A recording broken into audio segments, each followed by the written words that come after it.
Yes. গৈছো নেকি live? Yes. নকোৱা কেলে? নমস্কাৰ, আকৌ এটা লাইভ আহিলো। কথাটো হল আজি যেটো ৰেলি দেখা পাইছো, একচুয়ালি ৰেলি বুলি কলে ভুল হ'ব, কাৰণ এটো কোনো প্লেনিং কৰি পেলাই মানুহবিলাক অহা নাছিলে। মানুহবিলাকে স্বতঃস্ফূৰ্তভাৱে ওলাই আহিছে। এটাই কাৰণ, জুবিন দাক ভাল পায়, জুবিন দাৰ কাৰণে মৰি যাব। গোটেই মানুহবিলাকে গধূলিৰ পৰা পোহৰ কৰিছে এতিয়ালৈ, আৰু ব্ৰহ্মপুত্ৰ যিমান দীঘল হেন দীঘল মানে গাড়ীৰ লাইন, ইমান ডাঙৰ ৰেলি। মই আপোনালোকক কলো, আমিও আছো, আমিও মাজে মাজে গৈ আছো, কিন্তু আমি নাজানো যে আমাৰ পিছত কিমান হাজাৰ হাজাৰ গাড়ী আছে আৰু আগত কিমান হাজাৰ হাজাৰ গাড়ী আছে, কোনেও নাজানে। মানে এনেকুৱা ধৰণৰ এটা পৰিৱেশ প্ৰথম দেখা পাইছো। লগতে আৰু দুটামান কথা কওঁ। মই ঠিকে আছে নে ভাই, গৈ আছো নে? লগতে আৰু দুটামান কথা কওঁ। কেইটামান প্ৰশ্ন আহি আছে মনত। প্ৰথম কথাটো হ'ল, জুবিন দাক আমি আগতেও কৈ আছো, মই আগৰ লাইভটোতো কৈছিলো যে জুবিন দাক পানীত পৰি কিবা এটা এক্সিডেণ্ট হয় বুলি আমি শুনা পাইছিলো। কিমান দূৰ সঁচা নাজানো, কিন্তু এটা বিশেষ সূত্ৰৰ পৰা গম পালো যে কথাটো সঁচা। পষ্টমৰ্টম যিটো ৰিপৰ্ট আছিলে তাতে কোনো চিভিয়াৰ এটেক হোৱা বুলি কোনো তেনেকুৱা তথ্য নাই বা তেনেকুৱা ৰিপৰ্ট নাই। তাৰ মানে আমি যিবিলাক আমি এতিয়া দৃশ্য দেখি আছো, আমি যিখন ছবি দেখি আছো, এখন আচল ছবি নহয়। এখন ওপৰত ব্ৰাছ মাৰি দিছে, ওপৰত ঘঁহি দিছে, বেলেগ বেলেগ ৰং সানি দিছে। আমি এখন বেলেগ ছবি দেখা পাই আছো, যিখন ছবি বহুত ডাঙৰ ডাঙৰ মানুহবিলাকে সজাই পৰাই মেনিপুলেট কৰি আমাক দেখাই আছে। আমি কিন্তু সেইখন ছবি কিন্তু গ্ৰহণ নকৰো, আৰু অসমীয়াই গ্ৰহণ নকৰে। চাওক, মই এটা কথা কওঁ, মই আগতেও কৈছো, গম পাওঁ, কিন্তু সংবাদ মাধ্যমবিলাকত 2 ঘণ্টা 3 ঘণ্টা পিছত বুজিছে। ঠিক আছে যে তাতে নৰ্থ ইষ্ট ফেষ্টিভেল হৈ আছে, কিন্তু সংবাদ মাধ্যমৰ এজন ব্যক্তি আছিলে, তেখেত হল প্ৰণয় বৰদলৈ। এম আই ৰাইট? তেখেত হল প্ৰণয় বৰদলৈ, প্ৰথম খবৰ চেনেলৰ। তাত যিহেতু ইমান এজন ডাঙৰ ৰিপৰ্টাৰ আছিল, লগতে তাত ইণ্টাৰনেটো চলি আছে, অসমতো ইণ্টাৰনেট চলি আছে। সমস্যাটো ক'ত? যে খবৰটো নাহিল যে সময়ত। সেইকাৰণে কৈ আছো, ডাল মে কুছ কালা হে। কৰবাত নহয় কৰবাত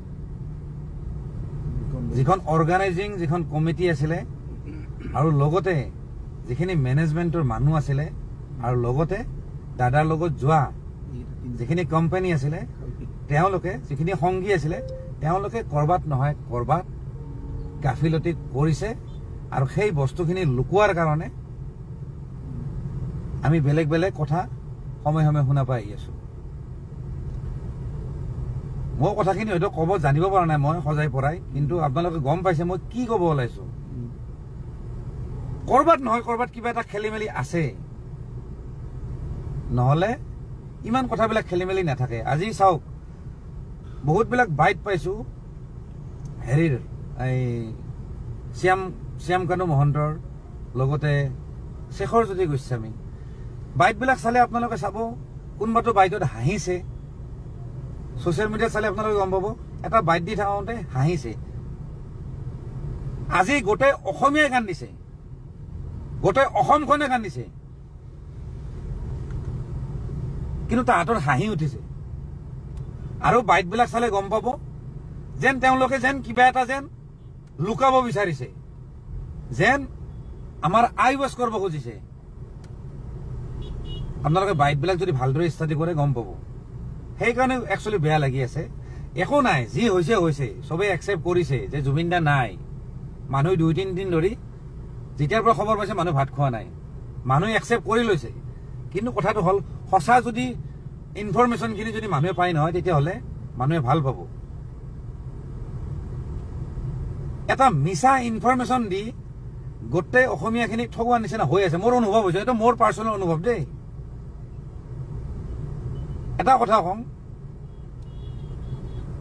কিছুমানে কৈছে যে পানীত তেওঁ নামি গৈছে লাইফ জেকেট নাছিলে ঠিক আছে লাইফ জেকেট নোহোৱাকৈ যে তেওঁ যদি নামি গৈছে তাৰ ফুটেজ ক'ত আজিকালিতো মানুহৰ হাতে হাতে মোবাইল লগতে তেওঁলোকে কৈছিলে যে অসমীয়া সমাজ যিখন আছিলে তাৰ ছিংগাপুৰত তেওঁলোকৰ লগত গৈছে এটা কথা মই ক'লো পৃথিৱীৰ জোৰে কি মানুহ নহওক বিদেশত য'তে কি নাথাকক জুবিন গাৰ্গ বুলি চব মানুহ পাগল সেইবিলাক মানুহ বিশেষকে তাতে গান শুনি শুনি পাগলা হৈ যায় আমিতো মাজে মাজে দেখা পাওঁ কেতিয়াবা ৰাজগড়ত দেখা পাওঁ কেতিয়াবা খাৰঘুলিত দেখা পাওঁ কেতিয়াবা কাহিলীপাৰাত দেখা পাওঁ সেইবিলাক মানুহ দেখা নাপায় গান শুনি থাকে পাগলা হৈ যায় তাতে জুবিন গাৰ্গে যি কি কাম নকৰক সিহঁতে মোমেণ্টবিলাক সিহঁতে কেপচাৰ কৰিবই ৰেকৰ্ড কৰিবই আৰু এনেও বাহিৰৰ মানুহবিলাকৰ ফৰেন কাণ্ট্ৰিৰ মানুহবিলাকৰ কেমেৰাৰ চখ বেছি সিহঁতে প্ৰতিটো মুহূৰ্তই সিহঁতে কেপচাৰ কৰে সিহঁতৰ জীৱনৰো তাতে আৰু জুবিন দাক পাইছে মানে সিহঁতে প্ৰতিটো বস্তু প্ৰতিটো সময় সিহঁতে কেপচাৰ কৰিবই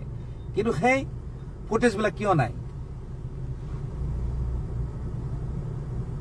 সেইটোৱে কথা সেইবিলাকো দেখাওক আৰু লগতে হস্পিটেলত কিমান টাইমত গৈছে এডমিট হৈছে আৰু কিমান টাইমত ডিচাৰ্জ দিছে তাৰে ভিডিঅ' ফুটেজ বিচাৰিব লাগে এতিয়া আমি কথাখিনি আপিল কৰিছো কাৰণ কিয় যেহেতু এখন বেলেগ দেশ আমি যাব নোৱাৰো কিন্তু যদি ইণ্ডিয়া যদি হল হয় নহয় ভাৰতৰ ভিতৰতে যদি হল হয় নহয় আমি কিন্তু গণ্ডগোল কৰিব গলো হয় কিন্তু বেলেগ দেশৰ যিটো কথা আমি এইবিলাক আমি গম নাপাম কিন্তু হাই অথৰিটিয়ে এই বস্তুটোৰ ওপৰত এটা তদন্ত কৰিব লাগে আৰু পোষ্টমৰ্টম ৰিপৰ্টত যেহেতু ওলাইছে যে তেখেতে পানী খাইছে পানীত ডুবিছে বহুত পানী খোৱাৰ কাৰণে তেওঁ হেৰি হৈছে আৰু সেই বস্তুটো কিন্তু আগতে আমি অনুমান কৰিছিলো আমি বেলেগ বেলেগ খালি আমি কিন্তু খবৰবিলাক পাইছিলো কিন্তু গতিকে এই বিষয়টোৰ ওপৰত কিন্তু তদন্ত হ'ব লাগে একো নাই যোনে যি আছে কোনোবাই ভুল কৰিছে যদিও স্বীকাৰ কৰক কিন্তু আমাৰ মানুহখিনি সঁচা কথাটো কওক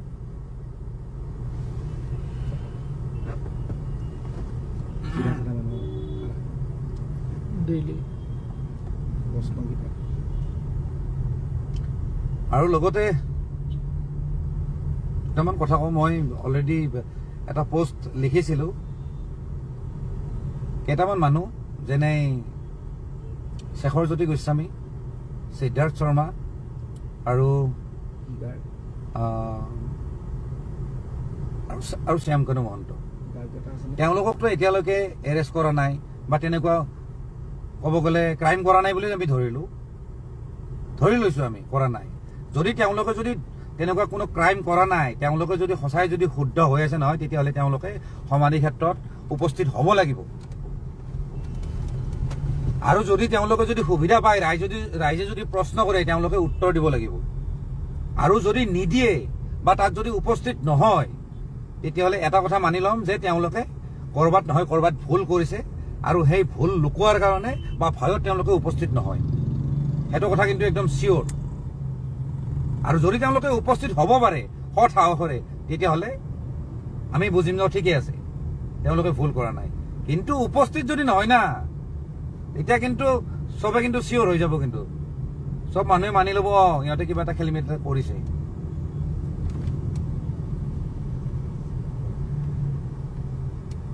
মই যোৱাকালিৰ পৰা তাত আছিলো এয়াৰপৰ্টৰ তাত আমি এনেকুৱা মানুহ দেখা পাইছো ৰাস্তাত কান্দি আছে কোনোবাই মূৰ চুৰ খুৰাই দিছে মানে মাক বাপেক ঢুকালে যেনেকুৱা ড্ৰেছ পিন্ধে চুলি তুলি খুৰাই তেনেকুৱাকে আমি মানুহ পাইছো পাগলা হৈ গৈছো তাৰ মানে কেনেকুৱা এটা মানে ক'ব গ'লে ইনচিডেণ্ট আৰু কেনেকুৱা এটা দৃশ্য আমি দেখা পাইছো মানে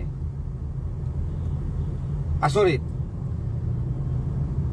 গতিকে অসমীয়া মানুহৰ এতিয়া যিটো এতিয়া অৱস্থা হৈছে যিমানখিনি দুখ পাইছে যিমানখিনি আঘাত পাইছে সেই আঘাতখিনিৰ কিন্তু উত্তৰ তেওঁলোকে দিব লাগিব যিখিনি মানুহে তেওঁলোকত আছিলে নে কি কোৱা ভাই ঠিক বঢ়িয়া